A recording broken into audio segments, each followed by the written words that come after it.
Festival Pròxims va arribar dissabte passat a Calonge per segon any consecutiu de la mà d'Interludi dels grups catalans de moment.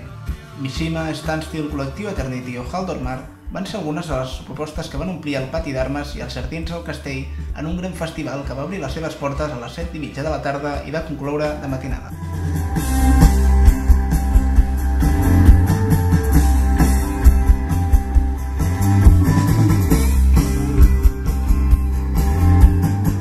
L'assistència massiva i la idoneïtat de l'espai van tornar a fer del festival una de les activitats estrelles a l'estiu.